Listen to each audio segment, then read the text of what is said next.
Passionné par l'histoire du temps depuis plus de 20 ans, Xavier a pour mission d'aider des amateurs à dénicher des montres mythiques. Bonjour Marie, Bonjour Xavier. comment allez-vous? Moi ça va, merci et vous? Alors, vous cherchez une Omega Speedmaster pour votre mari? C'est ça. Par contre, ce principe, ce serait peut-être sympa de trouver une montre de son année de naissance. C'est la bonne référence, 1970. Je vais l'appeler le vendeur. Ok, super, super, à demain. J'ai une attache sentimentale avec cette montre et j'ai pas envie qu'elle tombe dans des mauvaises mains, je dirais. Donc, quelle va être son histoire après moi? Il va falloir quand même qu'on discute du prix. Ça marche. Je vais passer la vitesse lumière, je vous dis à tout de suite. Bonjour Jean-François. Bonjour. Je vous ai amené une Omega Speedmaster de 1970 et je me suis dit que ça allait vous rappeler des souvenirs. Ah ben c'est sûr, oui. Bon, je peux la prendre. Bien sûr. Le modèle convient bien, ça. Ouais, que tu regardes ça un peu, qu'est-ce qu'on a à faire dessus? Concrètement, il n'y a pas grand-chose à dire sur ta montre. Hein. Bon, une suite pour Marie, c'est bien, mais je vais profiter de la semaine que j'ai devant moi pour aller à la rencontre d'un collectionneur de Speedmaster. Vous verrez, il y a plusieurs références différentes. Parfois, ça se joue à des petites subtilités qu'on ne voit pas forcément, mais il y a des histoires absolument merveilleuses derrière ça, et vous allez découvrir le monde passionnant des collectionneurs de montres. Allez, à tout de suite.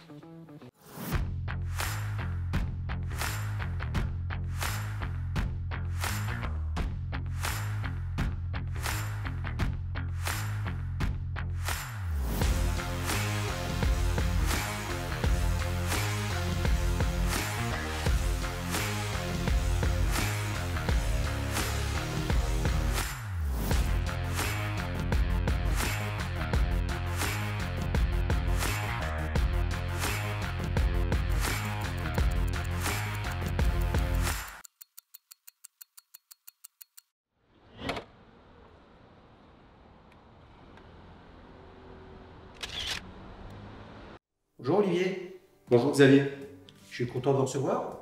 je suis ravi d'être avec vous. J'ai l'impression qu'il ressemble à l'astronaute Richard Gordon. Il est arrivé avec sa moto, il a une tête d'astronaute. Comment on tombe dans la marmite de la Speedmaster?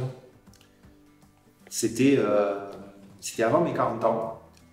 J'ai commencé je me suis toujours intéressé aux montres, mais pour mes 40 ans, je voulais une montre vraiment pour marquer le coup.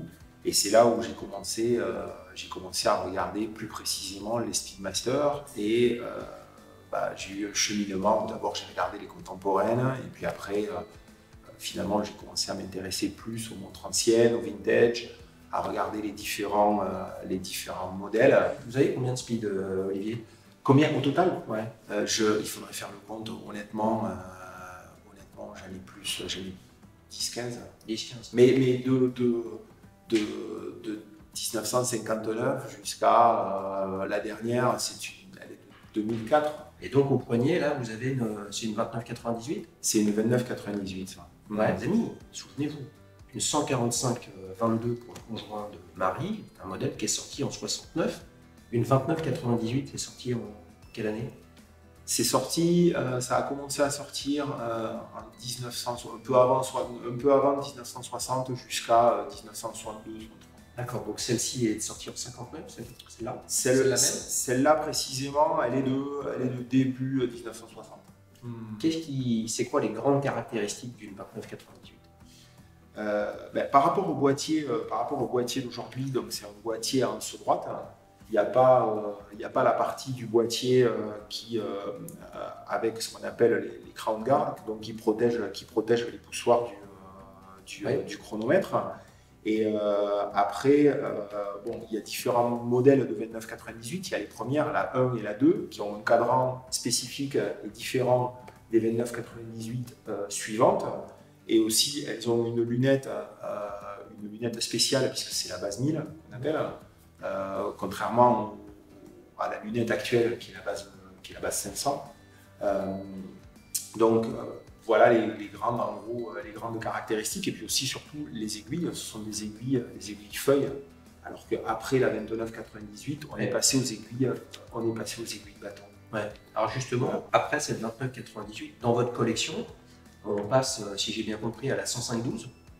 C'est ça. Qui est la watch, hein, celle que Buzz Aldrin et Neil Armstrong avaient dans le module lunaire. Exactement. Ouais. Donc, donc, vous disiez, c'est pas les mêmes aiguilles. Qu'est-ce qu'il y a d'autre comme grandes caractéristiques qui permettent d'identifier une 105-12? En fait, on change de boîtier. Oui. Donc là, c'est un boîtier en sur droite. Et après, il y a un boîtier asymétrique qui était quand même plus costaud. Donc je pense que ça a été aussi peut-être la volonté d'Omega de faire quelque chose peut-être de plus solide, qui peut-être correspondait en fait au cahier des charges aussi de la NASA à l'époque. Et donc le cadran reste globalement identique à certaines petites différences. Le mouvement est toujours le même, c'est pas un 321, mais donc on est passé à un boîtier asymétrique qui en fait est toujours le boîtier actuel. D'accord. Ok, donc après la 105-12, il y a la 145-12 qu'avait Michael Collins, celui qui n'est pas allé sur la Lune. Et après, on arrive à la 145-22, qui est le modèle et la référence qu'avec Vincent, on a déterminé pour le conjoint de Marie. La différence, la principale différence, on va dire, peut-être il y en a d'autres, avec une 145-22, c'est que le mouvement change. C'est plus le 321, c'est le 861. Exactement.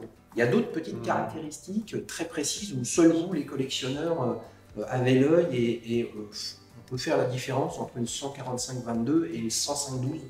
Oui. Alors déjà la 105-12, la particularité de la 105-12 parmi ce qu'on appelle les pré-moon, c'est que la 105-12 elle est vraiment très spéciale parce que les boutons du chronomètre, les poussoirs du chronomètre sont plus petits.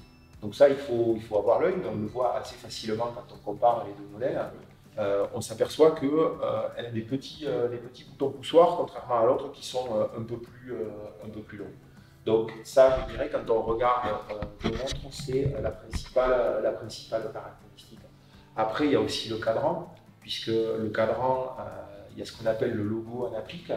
Donc le logo en applique comme sur celle-là. Donc en fait, le logo Omega qui est argenté, qui est appliqué qui est posé sur le cadran, alors qu'ensuite sur la 45-22, 145-022, le logo est peint, tout simplement. Voilà. Donc ça, c'est déjà les caractéristiques qu'on peut noter outre le mouvement qui effectivement diffère. Quand on a toutes ces speeds comme vous, est-ce qu'on rêve encore d'un autre modèle? C'est un peu une quête infinie. Si la prochaine speed, si on a une, c'est laquelle? On n'a jamais fini avec les Speedmaster.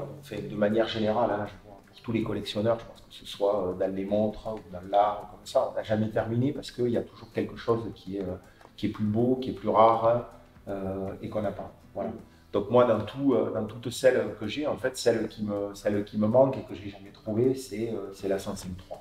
D'accord. Celle portée par Ed White. Exactement. On appelle ce modèle-là la Ed White. Qu'est-ce qu'elle a comme caractéristique, la Ed White? C'est la suite c'est celle qui a été en suivant de la 29. De la 2998. Bon, juste avant, il y a eu la 105-2, mais qui était assez similaire de la 2998. Et donc, elle est passée en fait de aiguille-feuille à aiguille bâton. Pour un collectionneur, les speeds, c'est comme les poupées russes. Tu crois que c'est la dernière et il y en a encore une. Donc c'est une montre qui est différente par rapport à celle que j'ai, des 2998, où on va dire que la seule différence c'est la forme des aiguilles. Mais malgré tout, ça lui donne quand même, à l'aspect visuel, ça lui donne des caractéristiques qui sont complètement différentes de celles que je possède déjà. Vous voyez les amis, Olivier, il sait ce qu'il cherche, et bien moi, je sais ce qu'on a trouvé pour le conjoint de Marie, et il faut que j'aille récupérer cette montre à l'atelier du temps.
Salut Guillaume.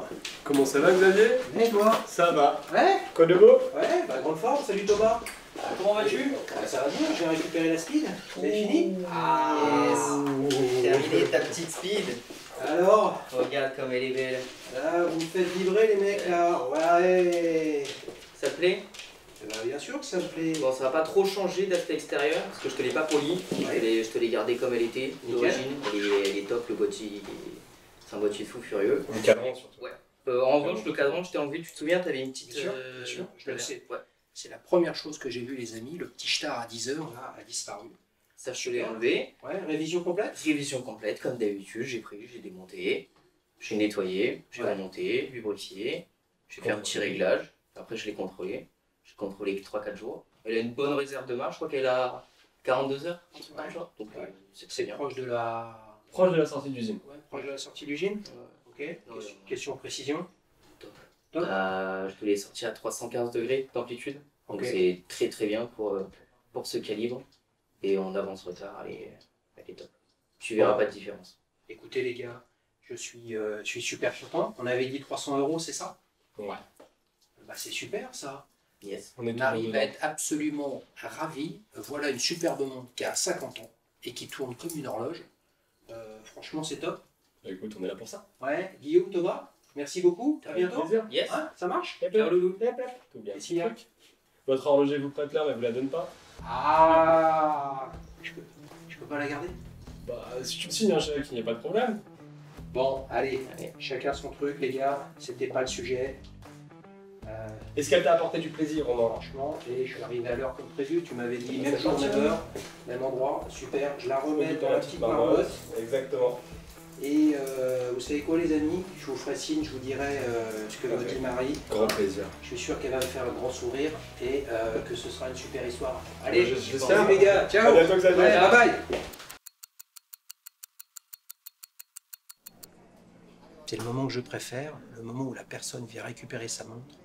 C'est là que tout se joue en un regard, de l'émotion, de la satisfaction et de la beauté d'une montre.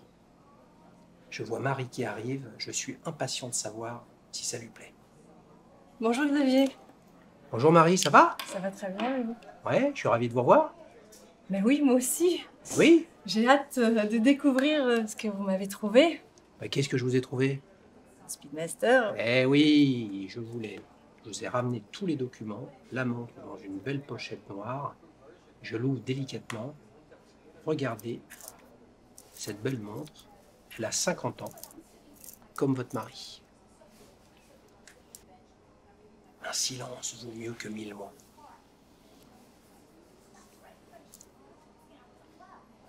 Elle est vraiment très belle. Ben, c'est super. Je suis sûre que ça va lui faire énormément plaisir. Elle est magnifique.